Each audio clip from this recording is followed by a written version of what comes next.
দুর্গাপূজায় বাকি এখনো 7.5 মাস। তবে এখন থেকেই পুজোর প্রস্তুতি শুরু করে দিল রাজডাঙ্গা নবোদয় সংঘ। সোমবার সরস্বতী পুজোর দিন এই ক্লাবের খুঁটি পুজো হলো। সরস্বতী পুজোতেই দুর্গাপুজোর খুঁটি পুজো। দুর্গাপুজোর এখনো বাকি 7.5 মাস। কলকাতার পুজোপ্রেমী মানুষকে কিছুটা বিস্মিত করেই সরস্বতী পুজোর সকালে রাজডাঙ্গা নবোদয় সংঘের খুঁটি পুজো হলো। এবার সেপ্টেম্বর মাসে দুর্গাপুজো। গত বছর সেপ্টেম্বরের শেষ পর্যন্ত বৃষ্টি হয়েছে। শেষ মুহূর্তে মণ্ডপে ফিনিশিং টাচ দিতে বর্ষায় বৃষ্টির কারণে সমস্যায় পড়তে হয় শিল্পীদের। এবার তাই সেই সমস্যা এড়াতেই এই উদ্যোগ রাজডাঙ্গা নবোদয় সংঘের।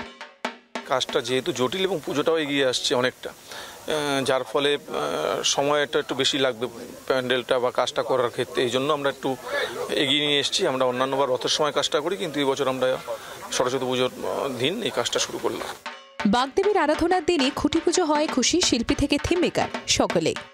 একটা এই দিনে যদি সরস্বতীর ঢাকে কাঠি পড়লো, সেই দিনই যদি আমাদের শারদীয়ার কাঠিটাও পড়ে আমাদের পক্ষে অনেক সুবিধা হবে।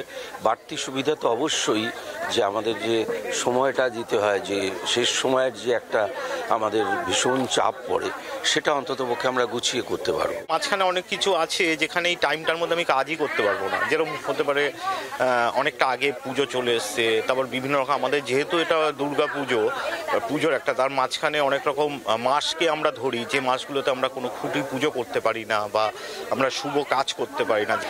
সব চিন্তা করে আমার ছোট থেকেই শিখে এসেছি মা সরস্বতী বিদ্যার একটা জায়গা। দুর্গাপুজোটাও সেই অর্জন থেকেই এসছে। আমার মনে হলো যে তাহলে দুর্গাপুজোটাই সরস্বতী পুজোর দিন করে নিই। খুঁটি পুজোর মাধ্যমে রাজডাঙ্গা নবোদয় সংঘের শারদোৎসবের সূচনা হয়ে গেল। অয়ন ঘোষালের রিপোর্ট, জি 24 ঘন্টা। বাংলার আওয়াজ, বাঙালির আবেগ, জি 24 ঘন্টা।